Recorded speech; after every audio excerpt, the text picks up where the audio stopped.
All right, man. All right. Here with my boy Dave DeCamp. We haven't talked in a while. How have you been, Dave? I'm good, Tommy. Yeah, I was gonna say it's been a little while Yeah. since we spoke, so it's good to see you. Yeah. I've been, man, you've been rocking and rolling. When I see people like you that are so busy, like you and Scott and Kyle, y'all are so busy and y'all are doing so much in your field. I'm like, I try to avoid like contacting you unless I got like something really on my mind that I want to talk to you about. So I just kind of like let y'all be. Yeah, well, I'm happy to talk to you. I mean, I do get, requests all the time, but you're one of the people I definitely enjoy talking to. Well, I appreciate Um, that, man. you know.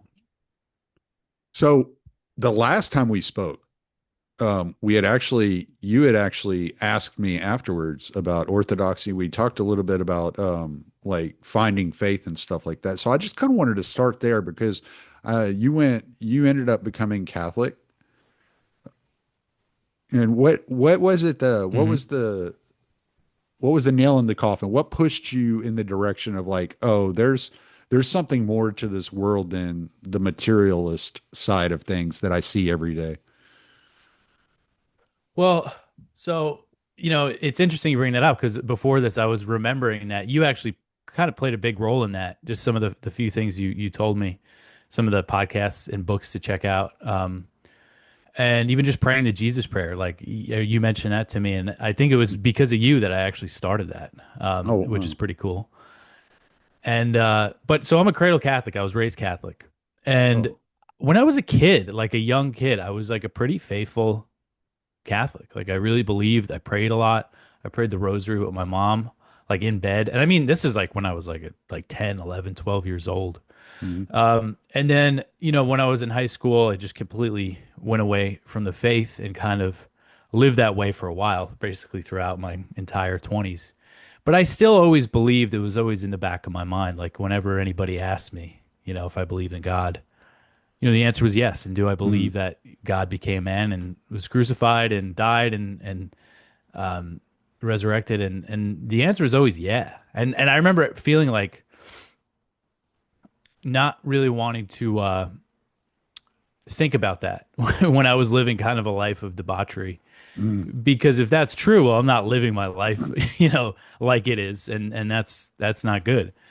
So I was never really like an atheist. I think maybe at one point when I was in high school, I considered myself one, but I don't think I was ever really like a true atheist or anything like that. And I had a phase in my 20s where I was exploring like kind of Eastern, not Eastern Christianity, like Buddhism and things like that. And I never, Mhm. you know, going that way, it seems like you basically just kind of pick and choose what you want to get out of like different religions. Like you see a lot of people kind of do that, at least, my age, millennials. And, but yeah, it always went back to Christianity. And I tried to even, because I was more like liberal when I was younger. And, again, like I lived a pretty degenerate lifestyle for a while. And I would occasionally try to go back to church and I'd find like a progressive church or something. Like, there's nothing there. There's nothing to bring, even if you're living like that, like, there's just nothing appealing there because they don't take it seriously at all. I remember I was at like I don't even know what the denomination was, progressive church, talking about the Nicene Creed. And the preacher was like, "Oh, a lot of people say that they don't believe everything." And it's like, who does believe the whole Nicene Creed? And I was like, "What? Like, this isn't Christianity then? Like, what are you talking Yeah. about?" So, Right. you know, and a lot of so there's always times I tried to like get back into it, but I think just the way I was living, like, I just didn't do it seriously enough. And then I got married and had kids, and that was when it was like, okay, I got to take this seriously. And then for like a couple years, I was kind of trying to figure it out. And orthodoxy always appealed to me. And a lot of stuff you recommended, like the Lord of Spirits and those guys. Father, what are their names? I've read both Father of their Andrew like all Stephen their Damick books. and Father Stephen DeYoung. Yeah, Yeah. I get them mixed up because there's an Andrew in both of them. But No, there's a Stephen in yeah, I, both I of them. read a Stephen in both of them. That's right. Yeah, yeah, yeah. um, Father Andrew even says sometimes people call him Father Stephen. So Yeah. Even right now, I can't think of who's who. So who wrote the book about St. Paul? I forget what it was called. St. Paul the Pharisee was It was written like, by Father Stephen DeYoung. yeah. Yeah, and he he Okay, yeah. So he Stephen did DeYoung. he did a more introspective kind of translation of all the books, all the epistles of Paul in the back of it. Really interesting stuff. Yeah. Yeah, Yeah, I listened to that on audiobook and I really liked it. Um, and I listened to his Bible study the whole counsel podcast of a God. lot. Yeah, Yeah, yeah, and then the other one, Father, oh man, Father I'm blanking Andrew. on his name now. Father Andrew. Father He Andrew, wrote yeah. Arise, O God, and then he did the Heterodox and Orthodox book, which is Hmm. which is a tome. If you can actually find that one for free on I think it's I think it's just on like Apple Podcasts or whatever.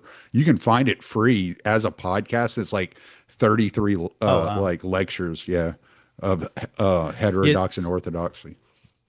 so yeah, they have so much content, so I've consumed a lot of it. And his book, I think it's just called Orthodoxy. It's short.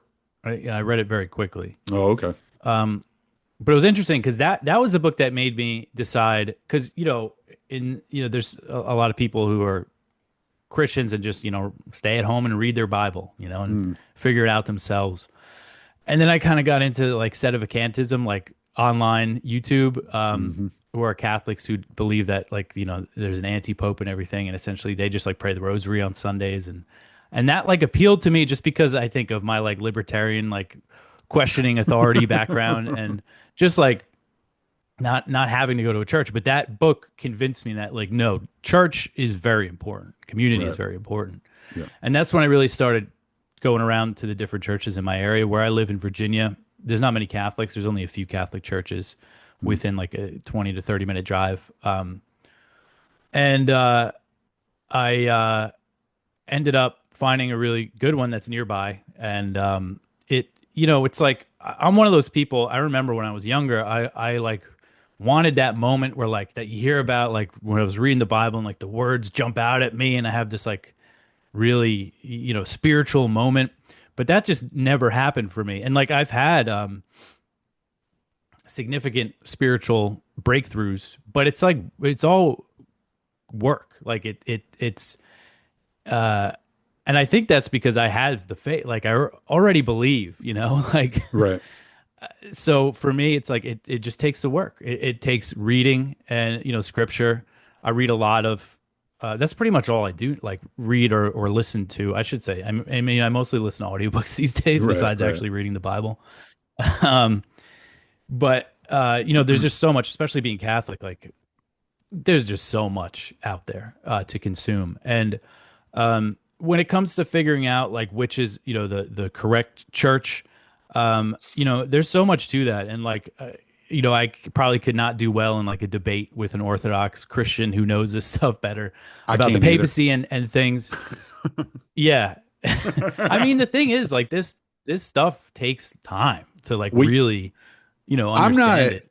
I'm not like super interested in theology and the kind of apologetic side of things. Actually, like the vast majority of what I read is about the saints, the lives of the saints. Mhm. So I can because it gives you the perspective of how to take the faith and put it into action. So like right now I'm reading Saint Silouan.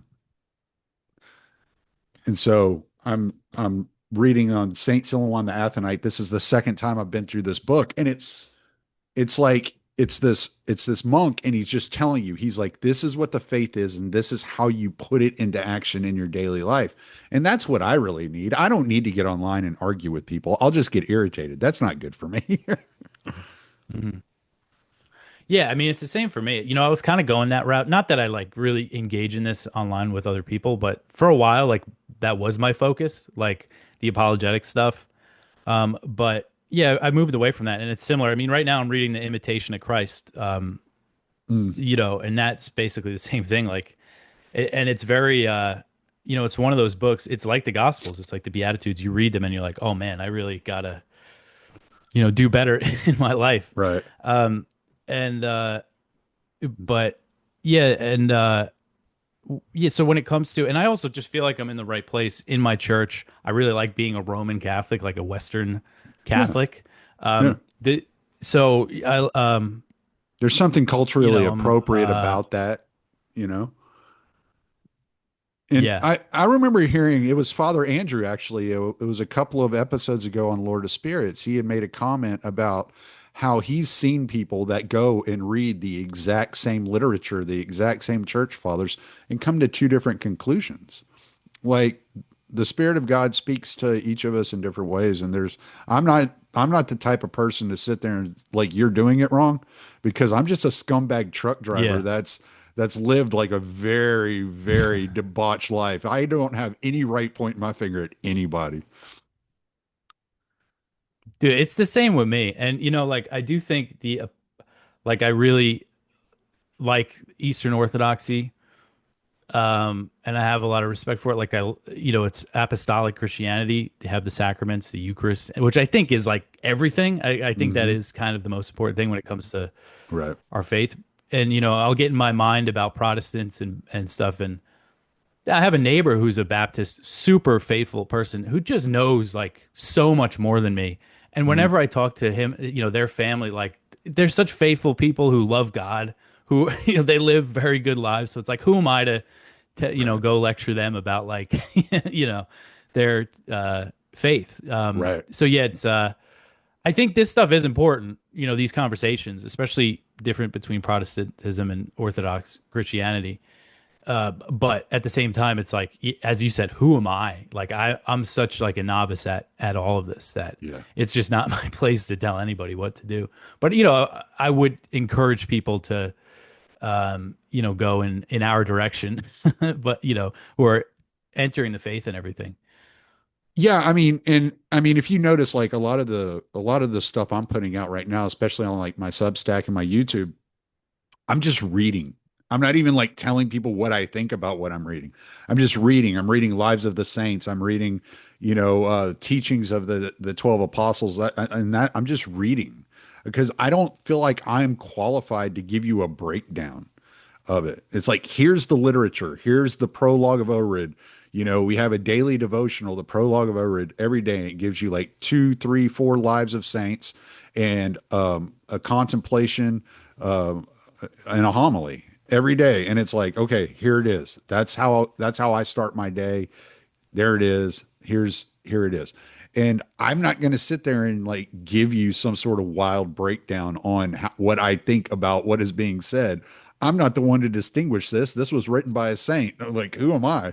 And so yeah, I don't like to get into that. Like my sons, two of my boys go to our Catholic church. They go to are Catholic. They go to Catholic churches. I don't argue with them. I've brought them to church with me before, but I don't argue with them. They can do what they want to do. I mean, each person has to kind of develop this relationship with Christ and let him lead them to where they belong. And prior to Hmm. finding orthodoxy, I didn't belong anywhere. That's why I'm Orthodox, because that's where I found Christ, you know. Yeah. I mean, that's how I felt about, the Catholic Church, like kind of returning to the Catholic Church. It's like, so many saints and Catholic writers have said similar things. Like it was, it's like returning to something that feels new, but is ancient. Like, Right. you feel like you discovered this new thing, but it's like, it's just been there all along. Right. And, yeah, that stuff you mentioned, like reading about the lives of saints and things is, I think that is really big for me because they give you this kind of human example that is a little less intimidating than Christ. Yeah. And like it's good to strive for. Especially the more And contemporary saints. Like we have like Saint Paisios, who was, I think he passed away in the 20s, 1920s. Father Seraphim Rose was just ordained a saint or canonized a saint here recently. Oh, that happened already? I heard that that was Yeah, going to yeah, happen. Yeah. yeah. So all these like you, Saint Sophrony, Saint Silouan, these are saints of the 20th century that you can read about and you can learn about and learn from, and they're speaking a more contemporary language. Whereas sometimes, where if you go back in the back and you're reading like Saint Gregory of Palamas, it's a little highbrow. It's a little more the translation into English, because it's translated from Greek into English, and it's a little bit more difficult to understand how to read that. Whereas if you get into, reading Saint Sophrony, or you get into reading Saint Paisios, or Saint Seraphim Rose, then you have the ability to. It's more like talking to your local priest, because they're speaking your language. Yeah. Yeah. And, it's funny, like, there's all this, if you see my social media activity, like, I am, openly Catholic now, but I don't like weigh in on this stuff. Like, the Pope this week just released this 40,000 word encyclical on AI. And it's just amazing to me how many people, Catholics and non-Catholics, just like immediately have an opinion about it, like whether positive, or, very negative or whatever. And it's like this stuff he's talking about, like whatever you think of Pope Leo, he's an Augustinian. He's, the equivalent to like a PhD. And, he's writing at a very high level here. And like the Mhm. fact that people like literally that morning, there's like articles, just like critiquing it and talking about how bad it is. And I've gotten fed up with kind of the traditional Catholic like online world because of their kind of reflexive instinct to just always do that. Even Mhm. though I kind of like I when it comes to the liturgy and stuff, I certainly lean more traditional, but it's just like I'm just trying to really shut out a lot of the noise from kind of the and I'm sure there's similar things with online Orthodox and Yeah. stuff like some you just got to like shut some of this stuff out like some of the arguments and things and it's like you got to figure it out for yourself. And it's good to have a priest, a spiritual father, to talk to, Yeah. um, and kind of like submit to, in a way. It's a very like freeing thing to do, Yeah. you know. Yeah. Um, and yeah, I think a lot of people could use that. And I'm not saying it's not also good to, figure out things on your own and read things on your own, but having like a church with a history, with a hierarchy, I think is very good when we're talking about like salvation and these things. Yeah. No, I definitely agree with you. I mean, like reading the traditions, like today, I just recorded reading the Didache, which is the teaching of the 12 apostles, from the first century. So, I recorded that because, like, these are, yeah, they're extra biblical texts, but these are texts that have been considered important in the traditions that have been handed down to us. And there's nothing in there that's not biblical. It just condenses it down to like these short 16 chapters. Like, these are some bullet points that you need to like kind of keep in mind whenever you're worshiping, when you're dealing with people outside the faith, and et cetera, et cetera, and conducting your own life. And we all need that. And I was thinking when we were leading up to this podcast, I was thinking about you and what you do, and constantly, I mean, all you do is look at war and death and destruction. That's your whole life. Like, there's nothing beautiful there. Like, so I could very well see how it's so freeing and almost like soothing to have that daily devotion every day with God in your life. Hmm. Oh yeah, yeah, and I mean, it's interesting. Like you see the different things that Western Catholics and Eastern Orthodox, like kind of the things that we emphasize differ a little bit. And Mm. obviously, going to a Catholic church, there's always a crucifix. The cross is always front and center. The Right. suffering of Christ. And like this world, like this stuff that I follow, it doesn't really make sense without that, without the cross. Right. So yeah, it's really helped me a lot. I mean, and like I have a devotion, I meditate on the Passion every day. That's something I always make sure I do. I mean, I have a great life. Like it's a weird disconnect because of what I do.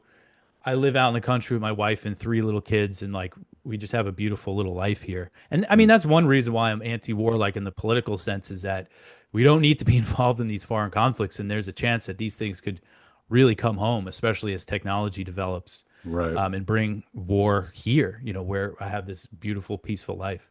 But yeah, it's like I mean, dealing with this stuff, the Gaza stuff, like seeing the kids like ripped apart by bombs every Mm, day. It's like how do you reconcile that if you don't have faith? Like you just mm, become a nihilist. And that's something I see in our content in the comments, like yeah. people that do feel that way. Like, so I try not to become, you don't want to become a nihilist. Like, Yeah. but it's easy to. And a lot of people get burnt out, like, cause I do a daily show, like where I go over the news that I cover every day and it can be pretty rough. And I Yeah. know I hear from a lot of people that like, I had to tap out. Like, Yeah.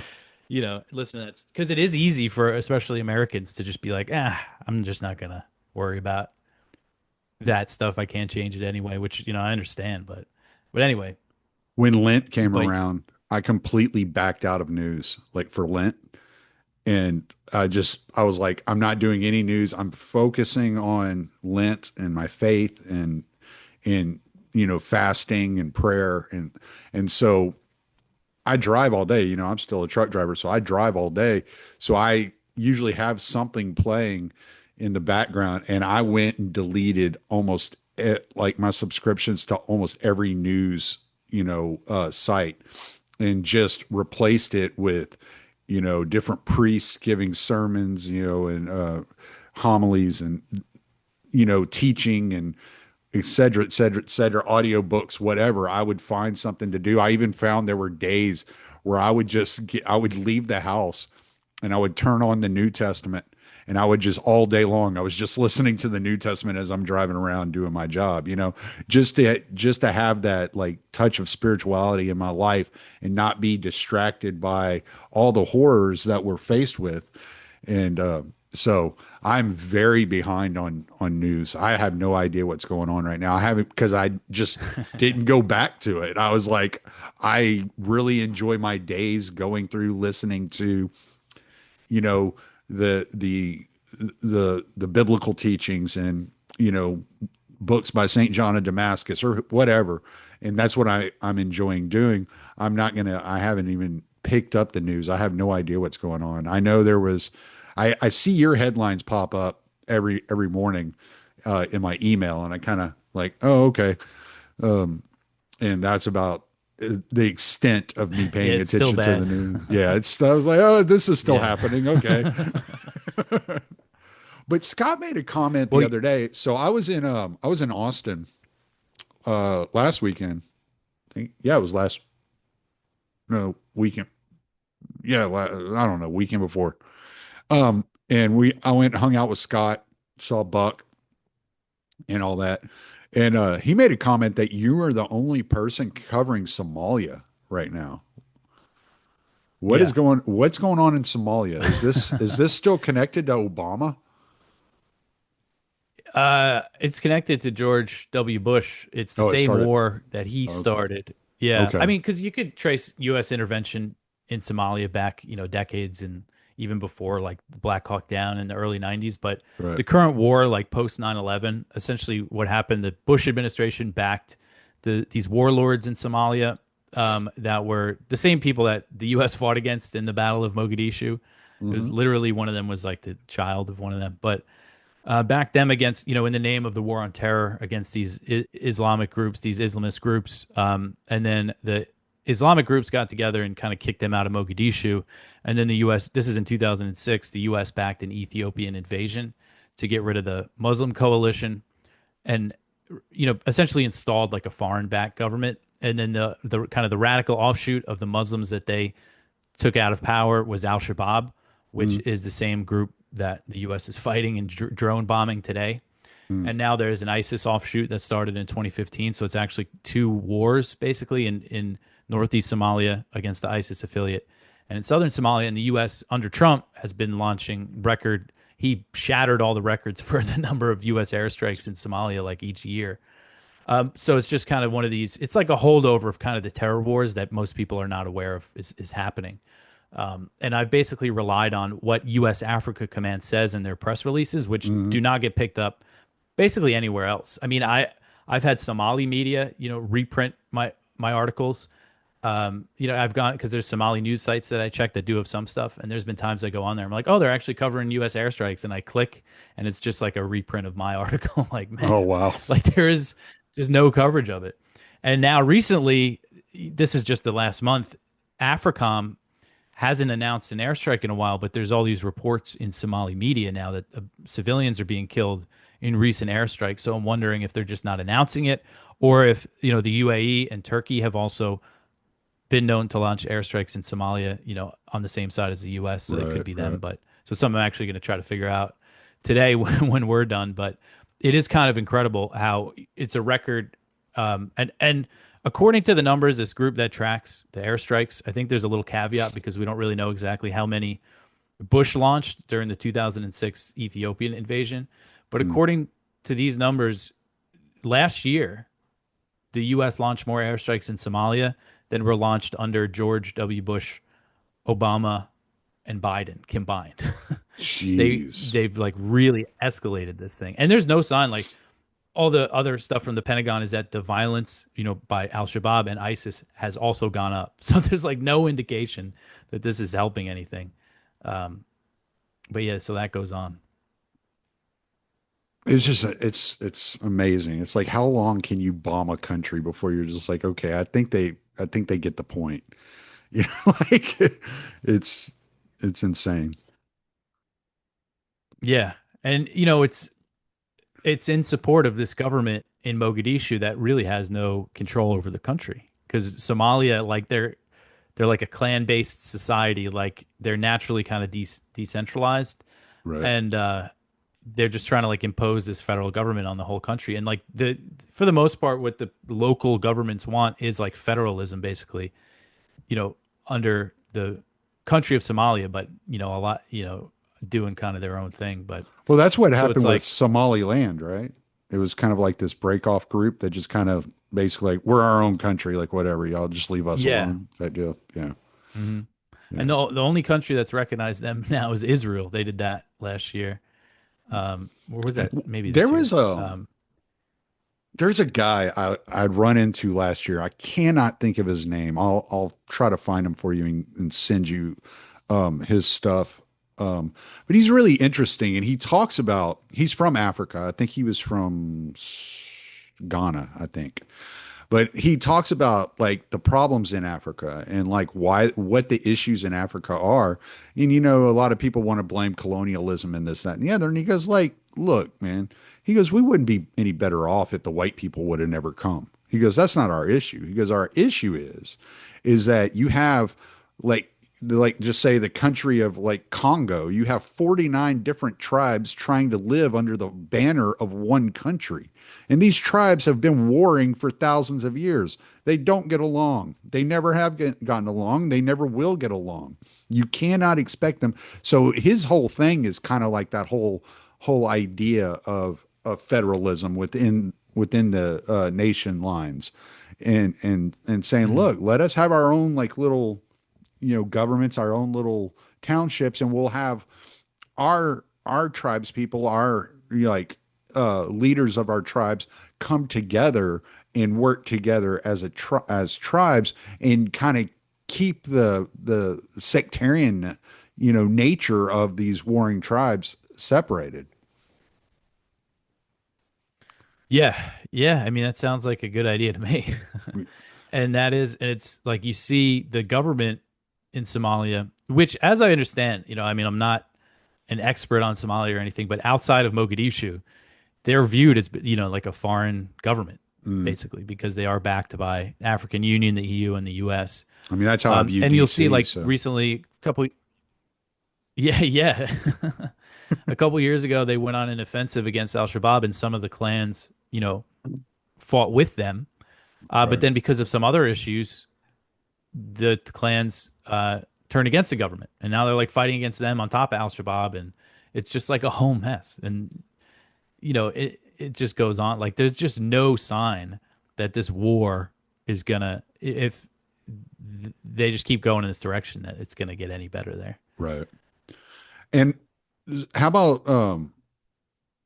Nigeria? What's been going on there? Because I've noticed that every during every liturgy, the priest prays for all the wars, the innocents dying of the wars. And here recently, he's been bringing up Nigeria more often than he had in the past. And I was like, well, there must be something going on in Nigeria that's beyond Trump just running his mouth. Like, is there actually like some like serious action going on there?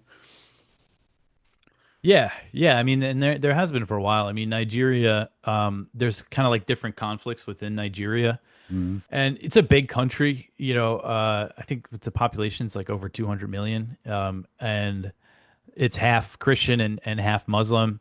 And the main conflict with like Boko Haram and ISIS is mostly in the northeast, and a little bit in the northwest. But and there's you see these attacks on villages, and there's a lot of massacres and things. And there's also like in central Nigeria, there's kind of ethnic and like land disputes that have turned into really nasty wars, and that's where you see a lot of Christians get killed. These attacks by the herdsmen that are ethnically, I think, Fulani, and they're Muslim, Oh, and so they attack Christian villages and they'll target churches and things.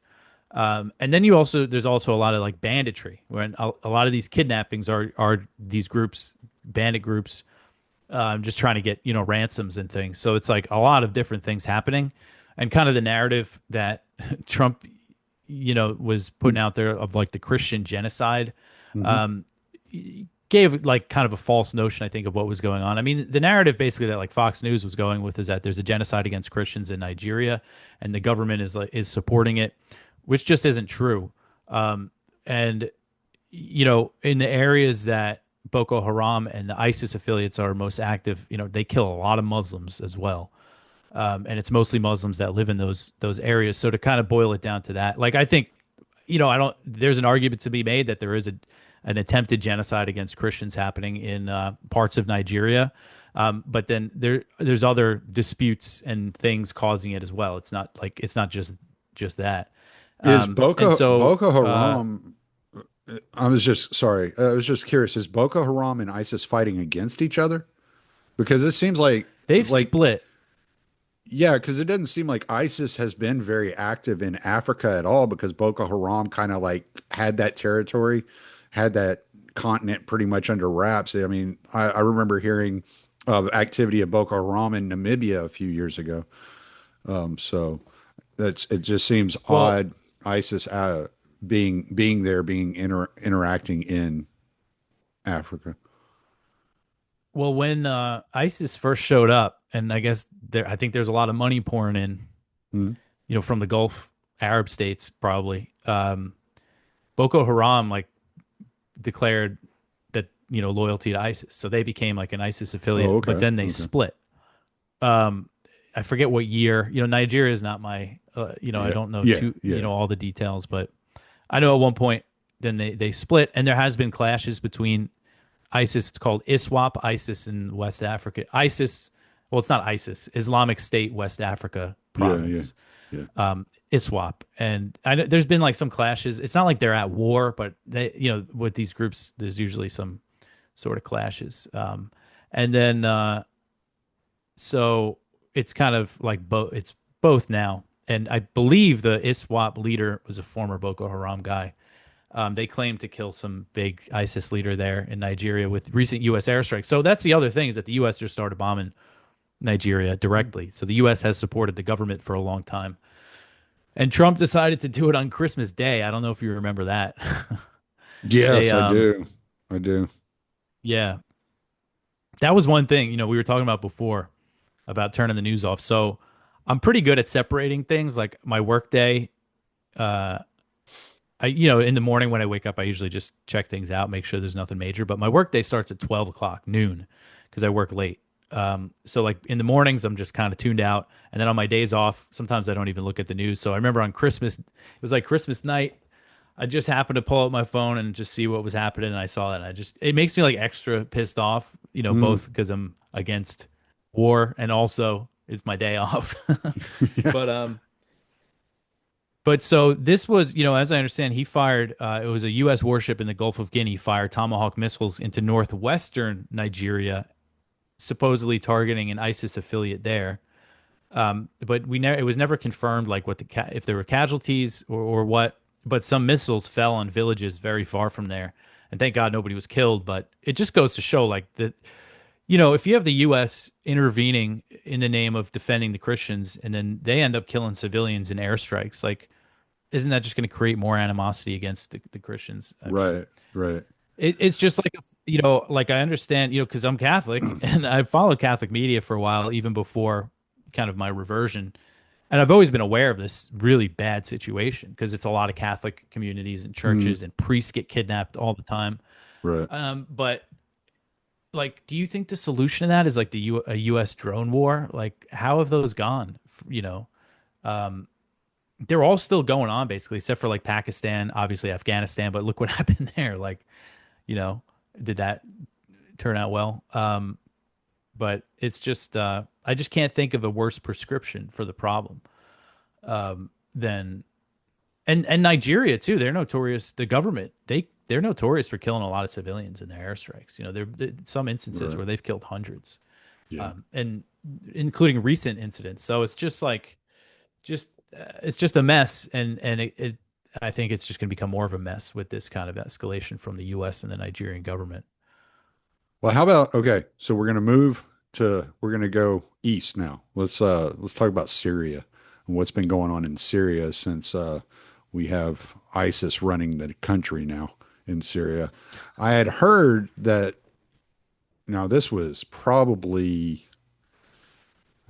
June of last year, so maybe a year ago, I was hearing some rumblings that there was a lot of attacks on the Christian villages in Syria, but then it just kind of went radio silent after that. Is there something going on between the government having their brown shirts attack Christian villages, or did the government put a stop to the Muslims attacking Christians in the villages? Like, what was going on there? Yeah, so there's been some attacks against Christians. There was a suicide bombing. That was kind of the big one last year. And you see the way that the government kind of covers it up. They claim it was ISIS, but it turns out the group that took credit for it was one of their guys. And Mm, they're kind of the government's also kind of ISIS as well. There's a lot of right. fluidity between all Yeah. these different groups. Right. But the guy who took over, who the president of Syria was the founder of Al Qaeda in Al Syria, Qaeda, who that's what it was an was. ally of al Baghdadi, the founder of ISIS. But they all had their splits too and their clashes. But this is Hmm. where this guy comes from. And the military now is basically made up of Al Qaeda, ISIS, and like foreign jihadist guys. But they're also fighting like some other ISIS groups.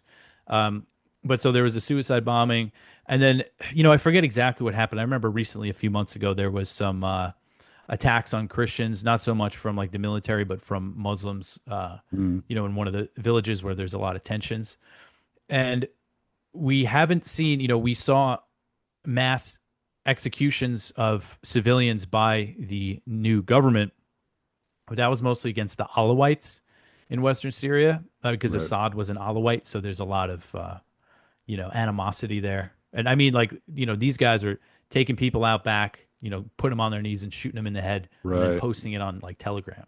Right. Um, Mm, and then the same thing happened in the South against the Druze. And with both of these instances, there was like things that preceded them that, there were some like armed clashes, and then they always use that as a pretext to go in and like just straight up execute people. And they did it to thousands of civilians. And uh, that happened also in the South against the Druze. And I know in at least one instance, there was a Druze convert to Christianity who was murdered by the jihadists with his whole mm, family. That was a really horrible incident. jeez. I Yeah. know I forget his name, but there was a Palestinian Christian American who was on Tucker Carlson recently who talked about it. He knew him, but yeah, that was really horrible. But as far as I know, I mean, I haven't seen like there's been killings of Christians. Like the thing is that the stuff that gets attention is like when they go in there and execute a lot of Yeah, people. like But there large is like it's numbers. always Yeah. yeah, things are there's always things happening like these against the minorities in Syria. and Yeah. it's a really bad situation. I mean, again, look at what, how did U.S. intervention go in Syria? Like, you want Yeah. to bring that to Nigeria? Um, Exactly. We end up but with one thing Boko that happened, Haram as running the country of Nigeria. yeah, right. Um, yeah, but don't worry, he moderated now. He wears a suit now. Yeah. But Yeah. Yeah. And he shaves. and one thing that happened recently too is the U.S. It's Withdrew, harder to pulled kill all people troops if out you of don't have a Syria. beard. Yeah, that's right. Mm. It's like Um, it's like Samson. He shaved his beard and he lost his yeah, strength. and he lost his desire to cut people's heads off. I guess. Yeah. Now he just pays other people to do it. Yeah. So yeah, Syria is it's just crazy what happened there. And then the U.S. is gone now, as far as I understand, it's pulled out of all of its bases. And so Mm. why that happened, it's one of those things. It's like, yeah, it's good that the U.S. is out of Syria, but it's also like, look at how we left the place. It's like, man, um, Well, I think part of it is in some weird kind of like distorted American geopolitical way. The strategy is that the Al Qaeda guy is more likely to work with U.S. troops in the region than they are to work with Russia. And so that was part of the issue was Assad's yeah, ties to Russia were causing a lot of this tension. And I think the Al Qaeda guy just said, "Yeah, you know what? I'll work for you and the Jews, and I'll ignore Russia. Like we'll kind of like tell Russia to beat beat feet and get out of here." yeah, and Iran, Yeah, that's really the big one I think when it comes to the region is that they are sworn enemies of the that's right. Shiites, Yeah, the the Sunnis Iranians, don't like the Hezbollah. Shiites. Yeah. So it was in a way a very big strategic victory for Israel, which Netanyahu made very clear he was very happy about it when Assad ran out of there. Yeah, Um, but yeah, so in a way, it is like mission accomplished. Like this is what we wanted. But what actually I think precipitated, like what made the withdrawal happen, and it kind of happened quickly, was the U.S. allied with this new Syrian government, with this military that's full of these jihadist guys. And in December last year, it was two U.S. National Guardsmen and an American civilian interpreter were killed in an insider attack in central Syria while they were with these patrolling with this new military that again is like these foreign jihadist guys. And Trump, covered it up essentially. The Trump administration blamed it on ISIS. But what it was, the government, it was a member of the technically that's Syrian not a security lie. forces. And well, yeah, you're right. But he said in his statement that the government had nothing to do with it, that they're outraged about it. No, okay. Um, and then they went on this bombing campaign against what they call ISIS in eastern Syria, and it's like I don't even know what they're bombing. I really don't. And then at the time you had like Trump administration officials that are very public saying like these guys are our new allies. They're going to be the most effective allies against ISIS. But I know like there's people in the Pentagon that know this is a disaster. Like having U.S. troops operating alongside these guys, there's going to be more Yeah, things like this are going to happen. And then right. they ended up pulling out. So I think that's Well, what that's it's what like when we caused it. were supporting the white helmets, a few years back. I mean, it's just none of this stuff ever goes well, you know. Um, all right, so we got Lebanon. I haven't talked to you about Lebanon. I have a question about Lebanon. All right, and I asked Scott this, and Scott Hmm. didn't know. You might not know either. So I was talking because I go to Antiochian parish. So the Orthodox church I go to is Antiochian. So a lot of Lebanese Syrians go to my parish. One of the gentlemen I'm really close to, he's from Lebanon, central Lebanon, and his family's home still there. And they had six families out of southern Lebanon, out of Christian villages in southern Lebanon, living in their family home for a while. And then there was a ceasefire called. What's the ceasefire called? They all left his family's home, went back south to their villages. Then the ceasefire ended kind of abruptly, and so they fled again. He doesn't know where they went. But so just that is a background of who this guy is and his interaction with Lebanon. And that when he they plan on moving back to Lebanon here before he dies, before he passes away. But he was telling me that Hezbollah is at this current time has a lot of Christians from these southern villages involved too. A lot of the military age men of the Christian villages have actually joined up with Hezbollah and are now fighting alongside Hezbollah because the nation of Lebanon does not have a military and they wanted to defend their homeland. Do you know anything about this? Because Scott was like, I hadn't heard that. I thought they were all Muslim, and I was like, I don't know. This is what I'm being told. So have you heard anything like this? So I haven't. I know that there are Christians who support Hezbollah, from the South, and I Mhm. also know there's Christians who really don't like Hezbollah, and it's generally, they're from further north. Okay. But there are. I know. Remember, there was a report. I think it was from the Telegraph. It had like an amazing headline that I think they deleted it, but the headline was something like Christians and Hezbollah team up against Israel and the Epstein administration or something like that. And it was about how it was interview. Man, I wish I could remember. I could find it because I archived it, um, but it was interviewing Christians from these villages in the South that were actually were threatened by ISIS, back in 2015, 2016, and they're saying the government of Lebanon left us. The only people here who fought for us were Hezbollah, Mm, and now it's kind of a similar thing with Israel. right. So it wouldn't surprise me to learn that because you look at what's happening in South Lebanon, what Israel's been doing, like if Christian men from the South wanted to fight, their only option would be to sign up to fight with Hezbollah. Right. And I don't know like what their rules are about Christians joining, but I know that there's like I've seen like a flag which is like the Hezbollah like Christian unit. I don't know how real that is. Okay. I've just seen that online. Okay. So I haven't heard that specifically, but it wouldn't really surprise me. Yeah. Okay. Yeah. It was just something I was curious about because I was talking to George about this a few weeks ago at church, and he was telling me, I was like, really? I was like, I had never heard this. Like, I always thought it was like a bunch of Shiites. Like, that's what I thought it was. Yeah, So, that is interesting. I want to look more into that, see if I yeah. could Yeah. Scott said he was get going some to kind ask of somebody, confirmation. 'Cause- but I haven't heard back from him about it. So I don't know if he remembered to ask or not. Um, he said he had somebody that would know, but I can't remember the guy's name he yeah, was telling me. Um, have you read that Brad Hoff book, Syria Crucified? yeah. I have that I love that book. somewhere Yeah, right here. it's a great book. I just happened to look up. We were talking about Syria. I looked up and it's sitting right there. I was like, oh yeah, yeah, it's a great book.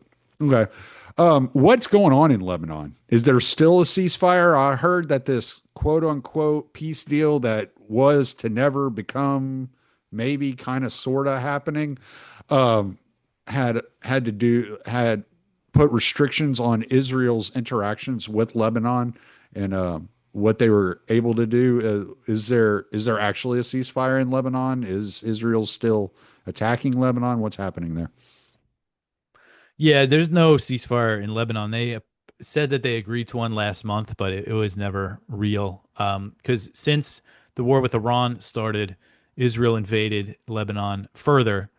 Um, and so essentially, you mentioned the ceasefire deal. You mentioned if that was recent, that was probably the November 2024 deal, which happened after Israel really escalated and they killed Nasrallah and they did the pager attack and everything.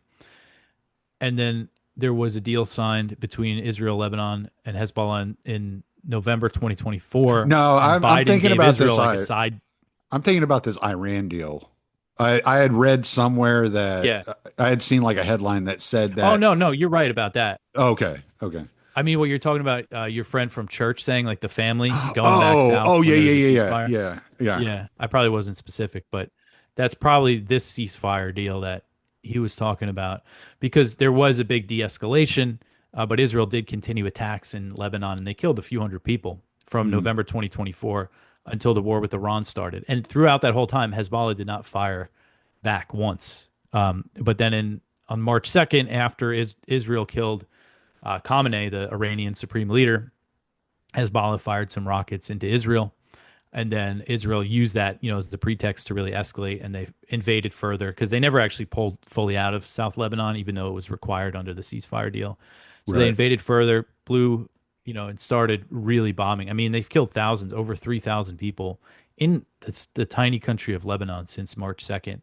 And then the Iran thing happened, and part of the ceasefire was because Pakistan mediated it, and they put out a statement on it, declaring it. And in their statement that was approved by the U.S., it said that it included a ceasefire in Lebanon. And Israel basically said, no, no, it doesn't. And they actually escalated. Oh, wow. And then they agreed on a ceasefire, but then they said, oh, we're going to have the right to respond to any threats. And they're still occupying a whole bunch of South Lebanon. They've declared that they're basically going to occupy all of it south of the Litani River. And so the attacks have continued. And the big difference now between the November 2024 deal and whatever this quasi ceasefire is that Hezbollah is firing back this time. And they've actually been killing and hitting a lot of IDF troops with these drones that they have, these like fiber optic cable drones. Mhm. And because of that, Israel's now escalating further. They're saying we got to invade more to take out this drone threat. So the whole thing's a mess. And, from what I understand, Trump at one point last month, he declared that Israel was prohibited from further strikes in Lebanon. And then like an hour later, Israel bombed Lebanon. But from the reporting I've read that I think is probably true, basically the U.S. did just ask them basically not to bomb, not to take out high-rise buildings in Beirut. That was like the one restriction. Basically, don't bomb Beirut or Dahia, which is the southern suburb of Beirut, where like a lot of the Hezbollah guys are. That's kind of Um, like with the whole 12-day and war thing. After we had sent the stealth bombers over there to bomb the nuclear facility, Trump's like, "All right, it's over, no more bombing." And like an hour later, Israel sent planes over there, and Trump like gets on True Social like, "Bad Israel, don't do that, Israel. You can't." It's yeah, like, yeah, dude, obviously, Bibi Netanyahu does not care what you have to say. yeah, yeah. We saw this with Gaza. It was like the weekend before that's another place where there's no ceasefire. Mm. But there has been like a de-escalation. They're But it still was like, bombing Gaza. yeah, What's left to bomb? they killed 14 people there yesterday. Um, Jeez. tense. They killed Hamas's military chief yesterday. But they like the other day they bombed a family in a tent, killed a 6-year-old girl, and it's just like it's horrible. But they've killed over 900 people there since the so-called ceasefire deal was signed in October 2025. But the week before that, so I think if my timeline is right, the ceasefire deal was signed on like a Monday or a Tuesday, and the week before that there was progress on negotiations, and Trump on the Friday put out a post on Truth Social saying, basically ordering Israel to stop bombing Gaza. And then Israel escalated and killed like 70 people. And then Trump puts out another post the next day thanking Israel for like de-escalating in Gaza. So it's like either Trump is just completely impotent or it's just for an American audience, those declarations that he makes. And, it's like a lot of people buy it. They see that and they say, oh, see, he's really calling the shots, even though they're not listening, or there is some kind of handshake deal behind the scenes that you don't Right. actually have to listen to what I say. Yeah, it's But absurd. It's no wonder people think that Israel controls the United States government. I mean, when you look at how blatantly all this stuff is, it's like, yeah, we'll send you like $30 billion.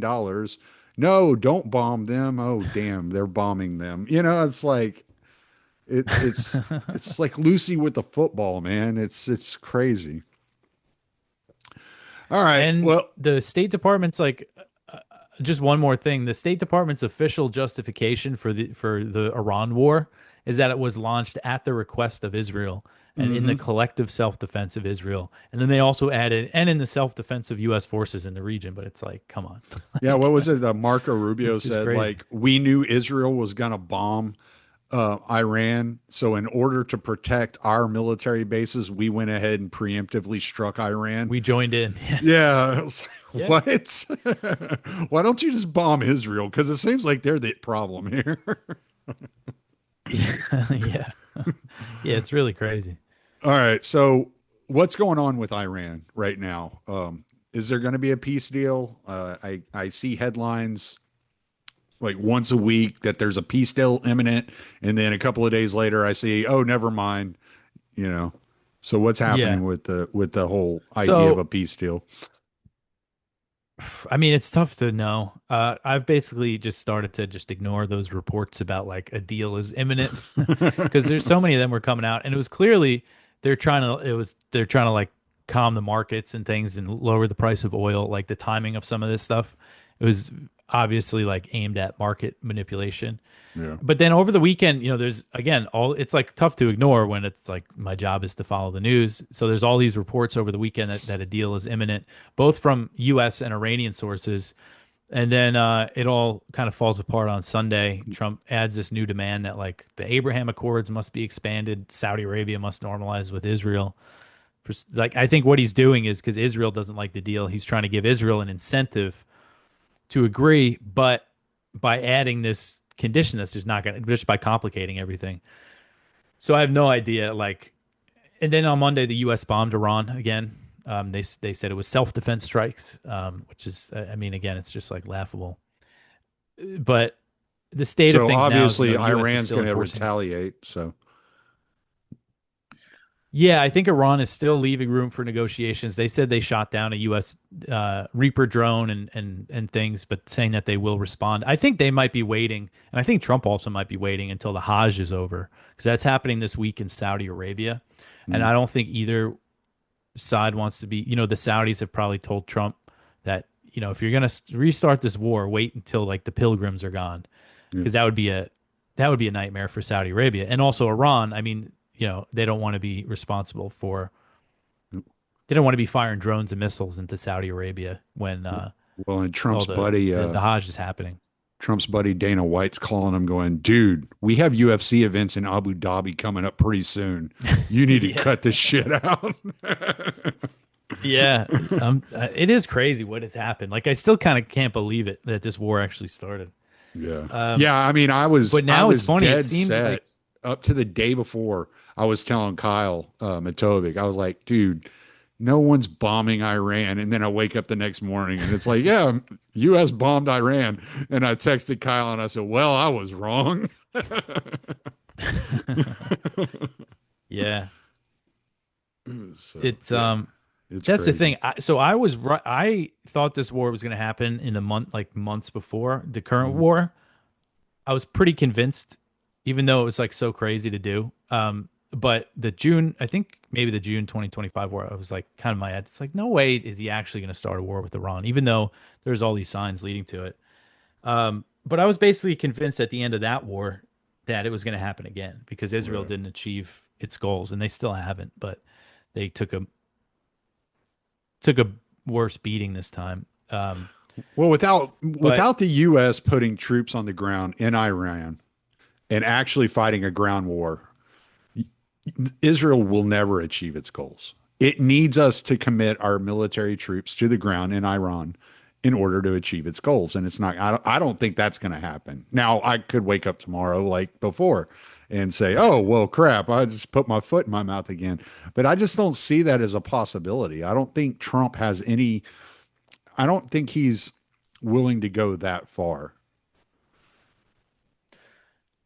yeah, well, the thing is that apparently there have been some serious discussions about not like a full scale invasion. I mean, that's not a realistic option when it comes to Right. Iran. Like sending in U.S. troops to like take Tehran. Like I don't think there's a way, any way that happens, or they try Right. to do anything like that.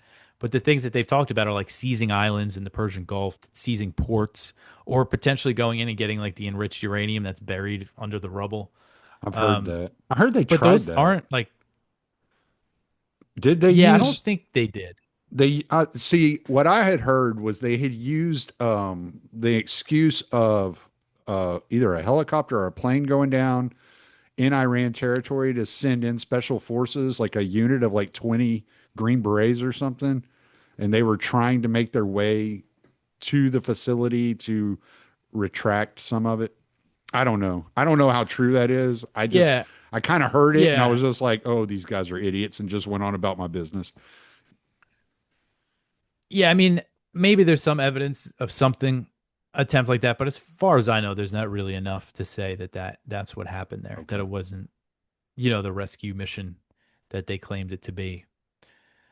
Or I guess it could have been something else and turned into a rescue mission. I mean, I really don't know. I think it was But because of the amount of troops they had sent in. And they were like, if this were merely a rescue mission, there wouldn't have been that many people that were sent in. It would have been yeah, like and they a did lose unit of like a lot of six. aircraft. Yeah. Yeah. So that maybe I think that's what the whole where the suspicion came up that they were trying to do something else. So, But so if they do something like I don't think that's a path to victory is right. sending in troops. But Israel does have a way to achieve victory if it wants to, and that is using its nuclear weapons. They don't have Um, any. They can't use them if and I they don't think have them. yeah, that's right. Oh yeah, I'm sorry. Well, that would be a problem for the U.S. then, because they're Yeah. not part of the non-proliferation agreement. So the U.S. would then have to cut ties with Israel. Well, I, so I think it's an implied. I don't know. I doubt Israel. Netanyahu has said this to Trump, but I do think it's kind of an implied threat that if you don't help us, well, we're just going to have to use what we have, our Yeah, nuclear weapons. yeah, Because there is recently reporting from the Washington Post that found that the U.S.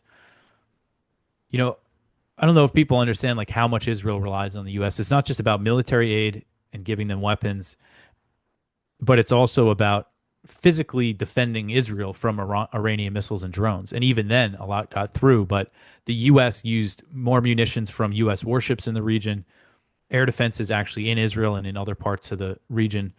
The U.S. fired way more munitions trying to shoot down Iranian missiles and drones than Israel did during the yeah. war.